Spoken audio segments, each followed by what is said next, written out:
Welcome back, and it has been a crazy year, and I think it's time to look back on it. Do you think so? I think it is. 2021 was promised us one thing, and it really was something else. So we have some yearly headlines for you. Yes, we do. I'm Kevin Hart. I'm Mike Wimmacher. And these are the yearly headlines!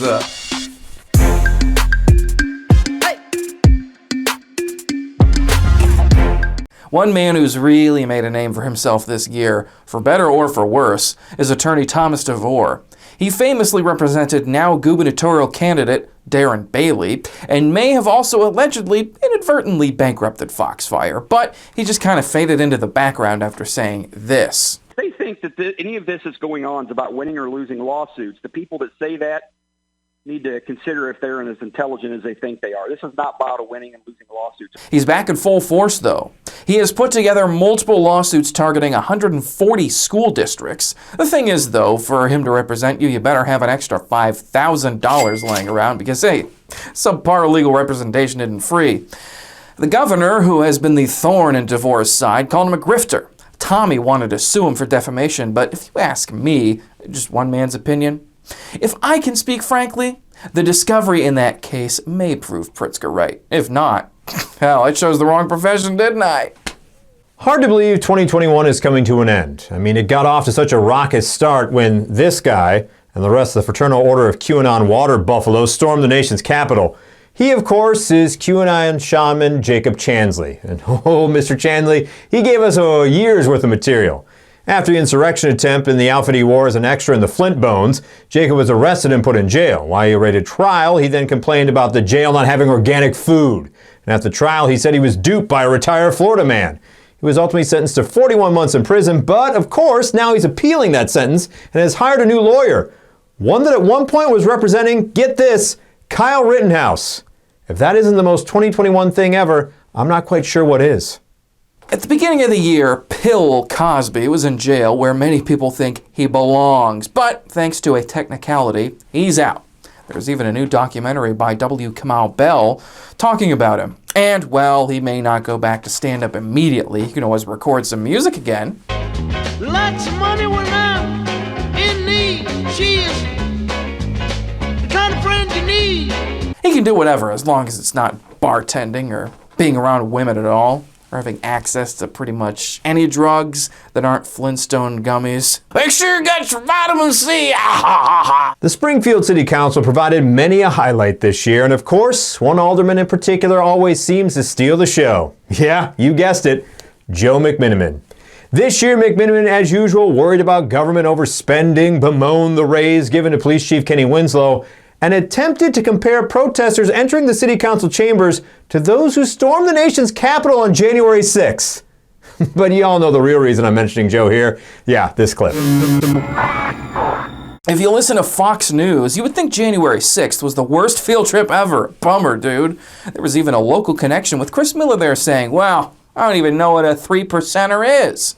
Well, Mike and I wanted the full scoop, so we went there ourselves after the fact. It was sparsely attended, and much to our chagrin, you know something? I remember it like it was yesterday. Heading to the Capitol. That's right. Could it be like, this is like a Jordan Klepper moment, man. There's going to be so many people to talk to there.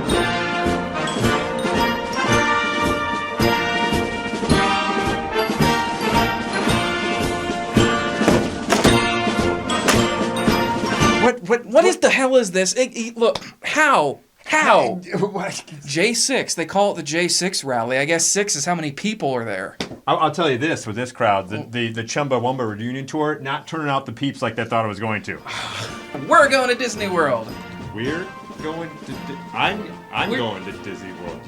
You're not going to Disney World. Yes, No. You can't make me leave. You don't think I can make you leave? Jesus. Hey! Come back! Shit. One of the biggest sports stories of 2021 was the Are They a Real School or Not high school football team of Bishop Sycamore. Bishop Sycamore somehow was able to finagle their way on a national TV, only to be completely throttled by national powerhouse IMG Academy.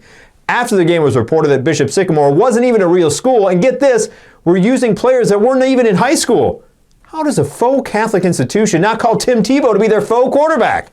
It seems now that the state of Ohio, where Bishop Sycamore said it was located, may be bringing criminal charges against the school. Hope their legal defense is better than their actual defense was. Most people know of Hunter Biden as the president's son. Those on the right know him as a sex-addicted coke fiend who's on par with bin Laden when it comes to his hatred of America, stealing money by being on the board of Burisma. Late last year, his laptop was allegedly taken to a computer shop by Rudy Giuliani, where a blind man copied his hard drive, then skipped town. It was last year, but right-wing nutjobs wouldn't shut up about it this year. The story's mainly fallen off as of recent, but anytime Hunter Biden breathes in our general direction, he's a criminal, which means Joe Biden must be impeached. COVID-19, the virus equivalent of that house guest that just doesn't know when to leave, is still with us. Now, we have proven ways to minimize the damage it causes, called a vaccine, yet still some refuse to receive it. This has led to new variants of the virus and a return in some states of mask mandates.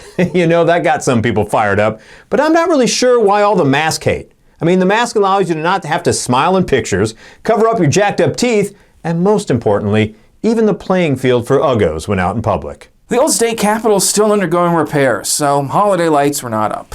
You know, this sounds jank, maybe not the most conducive thing, but you know, with all that metal lying around the dome at the moment, why don't they just drape the lights over the scaffolding? It wouldn't require as much work as putting them on the dome physically, and it wouldn't damage anything. Plus, those Christmas is under attack types will finally be happy for 5 seconds. Remember these ding-dongs? Now I know, this is a 2021 year-end review, and these two dopes rose to prominence in 2020. But in 2021, Mark McCloskey announced his run for Senate. And I decided to help him with some campaign slogans. Can I get 20 seconds on the clock, please? Because let's help Mark out with some campaign slogans, shall we? McCloskey, his election results are fully automatic. Aiming to change things on Capitol Hill. Take your shot with McCloskey. Half-cocked and ready to rock in Washington. No one will protest his results.